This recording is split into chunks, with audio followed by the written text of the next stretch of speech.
రోజు రోజుకి గోల్డ్ రేట్లు పెరుగుతున్నాయి. తాకట్లో ఉన్న బంగారానికి వడ్డీలు పెరుగుతున్నాయని టెన్షన్ పడుతున్నారా? కొమ్మూరి గోల్డ్ వచ్చాక ఆ టెన్షనే పోయింది. కొమ్మూరి గోల్డ్. నమస్తే, నేను మితేష్.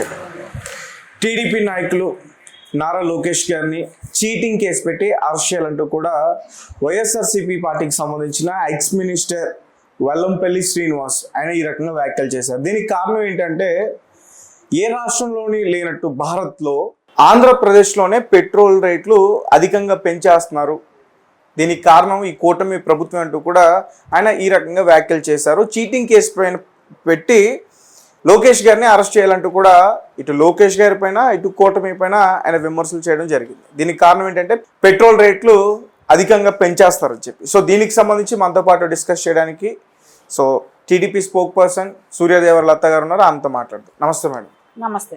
సో లోకేష్ గారి పైన చీటింగ్ కేసు పెట్టి అరెస్ట్ చేయాలంటూ కూడా వైఎస్ఆర్సీపీ పార్టీకి సంబంధించిన ఎక్స్ మినిస్టర్ వెల్లంపల్లి శ్రీనివాస్ గారు ఇటువంటి వ్యాఖ్యలు చేశారు. సో ఏం చెప్తారు మీరు? దీనిలో బాగా ఆలోచించుకోవాల్సిన విషయం ఏంటంటే, వెల్లంపల్లి శ్రీనివాస్ గారికి ప్రపంచం మొత్తం ఏం జరుగుతుంది అనేది తెలియట్లేదు. ఆయన ఓన్లీ ఆయన ఇంటి వరకే పరిమితం అయి ఉన్నారా? ఒక రాజకీయ నాయకుడు ఎక్కడెక్కడ ఏం జరుగుతుంది అనేది ఫస్ట్ ఒక అవగాహన అంటూ ఉండాలి. ఇప్పుడు ప్రపంచవ్యాప్తంగా వచ్చిన క్రైసిస్ కి నారా లోకేష్ గారు బాధ్యులు ఎలా అవుతారు? అది కూడా ఆలోచించలేని వ్యక్తి గతంలో మనకు మినిస్టర్ గా ఉన్నాడా ఆయన? అలాంటి మినిస్టర్ మనకు ఉన్నాడా అని అంటే సిగ్గుచేటుగా ఉంది ఇప్పుడు. అంటే ఇప్పుడు ఇది మోదీ గారు తీసుకున్న డెసిషన్ కదా. అంటే అన్ని రాష్ట్రాల్లో కూడా పెరిగింది. అన్ని రాష్ట్రాల్లో కూడా 3 రూపాయల 4 పైసలు ఏదో పెరిగింది. అది కామన్ గా పెరిగింది. అది మోదీ గారే గతంలో చెప్పారు, పెరిగే అవకాశాలు ఉన్నాయనేది ఆయన ఓపెన్ గా చెప్పేశారు.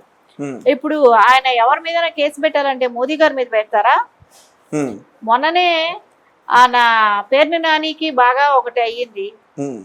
ఆయన ఏమన్నాడు, ఈ ఫ్లైట్ జెట్లు తగ్గించుకోండి అని మోదీ గారిని డైరెక్ట్ అటాక్ చేసిన విషయం మనకు తెలిసిందే.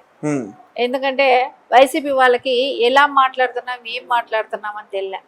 ఒక దేశానికి ఉన్న భారతదేశానికి ఉన్న ప్రధాని గారు ఆయన ఏమైనా ట్రైన్ లో వస్తాడా? వీళ్ళకి ఆలోచన బుర్ర ఎక్కువ ఉందా? అసలు బుర్ర మోకాల్లో ఉన్నట్టే ఉంది ఖచ్చితంగా వైసీపీ వాళ్ళకి. ఇది ప్రపంచవ్యాప్తంగా వచ్చిన క్రైసిస్ ని ఈ రోజున ఇండియాకే ఆపాదించడం తప్పు. దానిలో ఇంకా ఆంధ్రప్రదేశ్ గురించి మాట్లాడుతున్నాడు.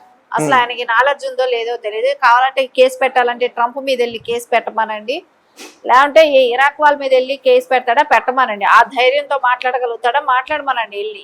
ఏదో పిచ్చోడు వచ్చాడని అనుకుంటారు అందరూ. అంతేగాని ఇలాంటి కళ్ళబుల్లి మాటలు, ఇలాంటి పిచ్చివాగుళ్ళు వాగే వాళ్ళ ఆ దేశం మీద, దేశంలో ఏం జరుగుతుందని అవగాహన లేని వాళ్ళతో మాట్లాడటం అనేది సబ్జెక్ట్ తెలియని వాళ్ళతో మాట్లాడుతూ ఉన్నట్టే ఉంటుంది అది. అంటే ఎన్నికల ముందు హామీలు ఇచ్చారు కదా తగ్గిస్తామని, మరి ఇప్పుడు ఊహించిన రకంగా పెంచేస్తున్నారు ఆంధ్రప్రదేశ్లో అంటూ కూడా ఆయన చెప్తున్నారు. నిజంగా ఎన్నికల ముందు కూటమి ప్రభుత్వం పెట్రోల్ రేట్ల గురించి, డీజిల్ రేట్ల గురించి కొన్ని హామీలు ఇచ్చింది. అంటే నీకు కూడా ఇప్పుడు వైసీపీ వాళ్ళగా నీకు కూడా పెద్దగా అర్థమైనట్లేదేమో, ఇంకోసారి చెప్తాం నేను. ఇప్పుడు క్రైసిస్ అనేది వచ్చింది కాబట్టి మోదీ గారు బహిరంగంగానే చెప్పారు. ఏమని చెప్పారు? అందరూ ప్రయాణాలు కానివ్వండి అన్ని కొంచెం రద్దు చేసుకోండి, విదేశాలు వెళ్ళే వాళ్ళు కానివ్వండి బంగారం కొనకండి అని కానీ, పెట్రోల్ డీజిల్ అనేది మనకు కష్టం అవుతుందని కానివ్వండి, అవన్నీ మీరు విదేశాలతో పోల్చుకుంటే మన దేశంలో పెద్ద గొప్పగా ఎక్కడ పెరగలేదు. ఇది విదేశాల్లో అన్ని దేశాల్లో పోల్చుకుంటే ఫ్రమ్ ద బిగినింగ్ ఎప్పుడైతే ఇరాన్ మీద అమెరికా యుద్ధం అనేది స్టార్ట్ అయిందో, ఇజ్రాయెల్, అప్పటి నుంచే అన్ని చోట్ల పెరిగాయి, అన్ని దేశాల్లో పెరిగాయి. కానీ మన ఇండియాలో పెరగడానికి ఇప్పటి వరకు టైం పట్టింది. మీకు చాలా మందికి చుట్టాలు, ఫ్రెండ్స్, రిలేషన్స్ అందరూ ఉంటూనే ఉంటారు. అట్లా ఉన్నప్పుడు విదేశాల్లో ఎలా ఉందనేది కనుక్కోవాలి. అంటే ఇది ప్రపంచానికి వచ్చిన సమస్య, భారతదేశానికి ఒక్కటే కాదు కదా. ఈ సమస్యలు మనం ఎంతవరకు ఎలా మాట్లాడాలి, మొత్తం అనాలిసిస్ చేయాలి కదా. మనం ఒక ఆంధ్రప్రదేశ్ లో అప్పుడు నారా లోకేష్ గారు చెప్పారు అనే పెట్రోల్ డీజిల్ ధరలు పెంచాలని అంటే స్టేట్ గవర్నమెంట్ పెంచింది కాదు, ఇది మొత్తం ఓవరాల్ గా పెరిగినాయి ఇది. సో దాన్ని ఎవరు ఏమీ చేయలేరు, స్టేట్ గవర్నమెంట్ కి సంబంధం లేని విషయం. ఇప్పుడు అన్ని చోట్ల పెరిగినప్పుడు అక్కడ కూడా పెరుగుతుంది. ఇప్పుడు తెలంగాణలో పెరగలేదా? పక్క రాష్ట్రాలలో అన్నిట్లో కూడా పెరిగింది కదా. ఒక్క ఆంధ్రప్రదేశ్ గురించే ఎందుకు అలా మాట్లాడుతున్నారు?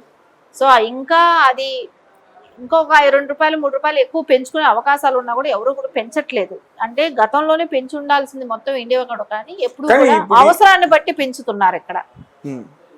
అంటే కోవిడ్ లాంటి క్రైసిస్లో జగన్మోహన్ రెడ్డి గారి ప్రభుత్వం అంటే సామాన్య ప్రజల్ని ఇబ్బంది పెట్టే రకంగా ఇప్పుడు ప్రయత్నాలు ఏం జరగలేదు.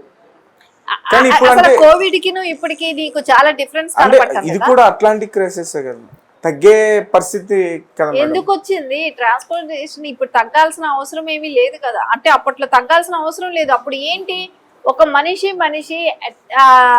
మూలాన వచ్చే వైరస్ మూలాన అందరూ ఇండ్లకే పరిమితం కండి అన్నారు.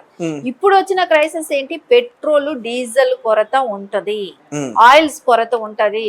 సో ఎప్పుడు కూడా మన రూపాయి వాల్యూ పడిపోయింది కాబట్టి, డాలర్ వాల్యూ పెరుగుతుంది కాబట్టి మనం కొద్ది రోజులు దీని మూలాన 1 year కొంచెం అని చెప్పారు. ఆ 1 year లో కొంచెం ఇబ్బందులు అనేది ఉంటుంది. మళ్ళీ మనకు పుంజుకుంటాము. అప్పటి వరకు మనం కొంచెం వర్క్ ఫ్రమ్ హోమ్ పెట్టుకోవటం కానీ, జాబులకే కానివ్వండి, ఇలాంటివన్నీ కూడా రెస్ట్రిక్షన్స్ అనేది స్టార్ట్ అయ్యింది. దానికి దీనికి కంపారిజన్ ఏంటి, ఆ రోజుల్లో నీకు మాట్లాడటానికి ఒక మనిషిని చూస్తేనే భయపడి, ఇప్పుడు కొత్త వాళ్ళని ఎవరైనా ఇంటికైనా రానిచ్చే వాళ్ళ, ఇంట్లో పనమ్మాయిని కూడా రానిచ్చే ధైర్యం చేయలేకపోయారు. వాళ్ళే ఎవరింట్లో వాళ్ళే పనులు చేసుకున్నారు, ఎవరి పనులు వాళ్ళే చేసుకున్నారు. ఆ రోజులకి ఈ రోజులకి తేడా ఉంది కదా. ఆ రోజున పొల్యూషన్ కూడా తగ్గిపోయింది, ఎందుకంటే బయట వెహికల్స్ వేసుకొని తిరిగే వాళ్ళు లేరు, బయట ప్రజలు ఎవరు బయట రాలేదు కాబట్టి. ఇది వేరే క్రైసిస్. ఇది మనకు అసలు ఎక్కడ అంతర్జాతీయంగా రావాల్సిన ఇంధనం రాకపోతే అది ఆటోమేటిక్ గా పెరుగుతుంది. సో దాని మూలన సెంట్రల్ గవర్నమెంట్ అంటాం కానివ్వండి, స్టేట్ గవర్నమెంట్స్ మాట్లాడటం కానివ్వండి, కరెక్ట్ ఏంది కాదు. Right, thank you so much. Thank you.